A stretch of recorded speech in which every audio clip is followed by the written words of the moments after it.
December 1971। সেদিন বড়দিনের আগের দিন। এক তরুণী, মাত্র 17 বছর বয়স, তার মায়ের সঙ্গে প্লেনে চড়ে যাচ্ছিল ছুটি কাটাবে বলে। সবকিছু ঠিকঠাকই ছিল। কেউ ভাবেনি যে ওই দিন তার জীবনের সবচেয়ে ভয়াবহ দিন হবে। প্লেন মাঝ আকাশে উঠে গেল। হঠাৎ বজ্রপাত,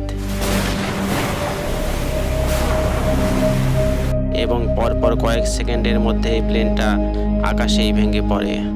আর সেই কিশোরী, সে পড়ে যায় আকাশ থেকে প্রায় 10,000 ফুট নিচে, জীবিত। এই ভিডিওতে আমরা শুনব জুলিয়ানে কেপকের সেই অবিশ্বাস্য কাহিনী। একজন কিশোরী কিভাবে মৃত্যুর মুখ থেকে ফিরে আসে, কিভাবে সে কাটায় 11 দিন অ্যামাজনের গভীর জঙ্গলের মধ্যে একা। এই গল্প সিনেমার নয়, সত্যি ঘটনা। জুলিয়ানে ছিলেন জার্মান বিজ্ঞানী বাবা মায়ের একমাত্র মেয়ে। তারা তখন পেরুর লিরাতে থাকতেন। জুলিয়ানে তার মা মিলে বড়দিনে বাবার কাছে যাওয়ার পরিকল্পনা করেছিলেন। তার জন্য 24 ডিসেম্বর তারা ওঠেন ল্যান্সা ফ্লাইট 508-এ। যাত্রাটা ছিল মাত্র 1 ঘন্টার, কিন্তু আকাশটা সেদিন ভালো ছিল না। প্লেনটা যখন মাঝ আকাশে, তখনই শুরু হয় ঝড়, মেঘ, বিদ্যুৎ, বজ্রপাত, সব একসাথে যেন শুরু হয়েছিল। জুলিয়ানে জানতেন না আর কিছুক্ষণ পরেই তার জীবন একেবারে বদলে যাবে। হঠাৎ একটা বিকট আওয়াজ। জুলিয়ানে বলে, আমি শুধু দেখলাম প্লেনের এক পাশ থেকে আগুন বের হচ্ছে। তারপর সবকিছু ঘুরপাক খেতে লাগলো। তারপর একটা সময় সে নিজেকে আবিষ্কার করে আকাশে পড়তে পড়তে। তার সিট বেল্ট বাঁধা ছিল, আর সিট সহ সে নিচে পড়ছিল। ঘন বন তার পতন ধীর করে দেয়, কিন্তু প্রচণ্ড আঘাত লাগে, যা ভাষায় প্রকাশ করা যাবে না।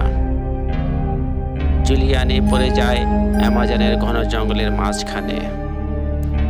সে যখন জ্ঞান ফিরে পায়, তখন চারপাশে শুধু গাছ, গাছ আর গাছ। তার একটা হাত ভাঙ্গা, শরীরে অনেক জায়গায় ক্ষত, চোখও আঘাতে ফুলে গেছে। এতটাই ফুলে গেছে যে ভালো করে দেখতেও পারছিল না, কিন্তু সে বেঁচে আছে একা জঙ্গলের মাঝখানে। জুলিয়ানে ছোটবেলা থেকে প্রকৃতির মধ্যে বড় হয়েছে। তার বাবা মা তাকে বন জীবনের অনেক কিছুই শিখিয়েছিলেন। তাই সে বোঝে, বেঁচে থাকতে হলে পানি খেতে হবে, নড়তে হবে, নদীর দিকে যেতে হবে। সে ধীরে ধীরে একটা ছোট নদীর ধারে হাঁটতে শুরু করে। পায়ে পোকা ঢুকেছিল, ক্ষত থেকে রক্ত পড়ছিল, তবুও সে হাল ছাড়েনি।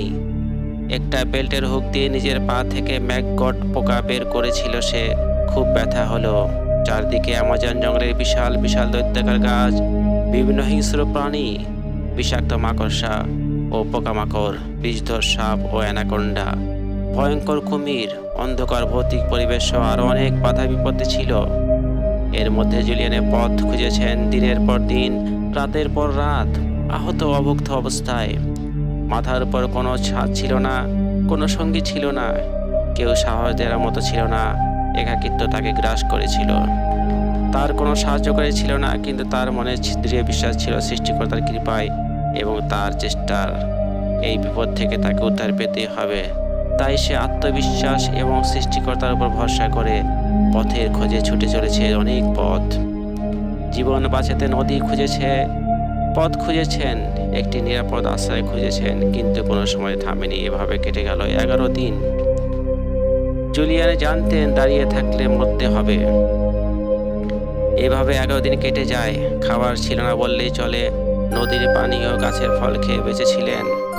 একদিন হঠাৎ চোখে পড়ে একটি কাঠের নৌকা আর ছোট্ট এক টুকরা কুঁড়ে ঘর। সেই ঘরে সে রাতে আশ্রয় নেয়। প্রচণ্ড শারীরিক যন্ত্রণা, অসহ্যকর ক্ষুধা, অনিশ্চিত জীবন ও ভয়ঙ্কর রাতের পরিবেশে দুশ্চিন্তাগ্রস্ত হয়ে কাটিয়ে দিলেন পুরো রাত ওই কুঁড়ে ঘরেই। পরদিন কিছু কাঠুরে ফিরে আসে। তারা জুলিয়ানেকে দেখে চমকে যায়। তারা তাকে কোনো আত্মা ভাবে, কিন্তু জুলিয়ানে তখন বলে, আমার নাম জুলিয়ানে, আমার প্লেন ভেঙে পড়েছিল, আমি বেঁচে আছি। পরবর্তীতে তারা তাকে সাহায্য করে, খেতে দেয়, আর তারপর খবর পাঠায়। জুলিয়ানিকে হেলিকপ্টারে করে হাসপাতালে নিয়ে যাওয়া হয়। জুলিয়ানি একমাত্র যাত্রী ছিলেন যিনি সেই ভয়াবহ দুর্ঘটনা থেকে বেঁচে গিয়েছিলেন। বাকি 91 জন তার মা সহ সবাই মারা যান। এই কাহিনী শুধু বেঁচে থাকার নয়, মানসিক সাহসের গল্প। জুলিয়ানি পরবর্তীতে জীববিজ্ঞান নিয়ে পড়াশোনা করেন এবং একজন বিজ্ঞানী হন। তার জীবন নিয়ে ডকুমেন্টারি তৈরি হয়, বই লেখা হয়, কিন্তু জুলিয়ানি নিজে কখনো এই ঘটনার প্রচারে আসেননি যতক্ষণ না সে নিজের গল্প বলতে চায়। তার বই when I fail from the sky, তাতে সে লিখেছে, আমি আজও বুঝে উঠতে পারি না কেন আমি বেঁচে গিয়েছিলাম, কিন্তু আমি জানি আমার বেঁচে থাকা বৃথা যেতে দেইনি। এই দুর্ঘটনা থেকে বেঁচে যাওয়া নিয়ে নিছক একটি দুর্ঘটনা নাকি একটি অলৌকিক রহস্য তা এখনো পর্যন্ত অজানা। জুলিয়ানি কেপকে এর এই গল্প শুনলে মনে হয় মানুষের ভিতরে ইচ্ছা কতটা শক্তিশালী। একজন 17 বছরের কিশোরী, যার কোনো ফোন ছিল না, অস্ত্র ছিল না, খাবার ছিল না, শুধু ছিল সাহস। এই গল্প যদি আপনার মনে সাহস যোগায়, তবে ভুলে যাবেন না কিউব চ্যানেলটিকে সাবস্ক্রাইব করতে। আর মন্তব্য লিখে জানান জুলিয়ানি এর গল্প আপনাকে কতটা ভাবিয়ে তুলেছে।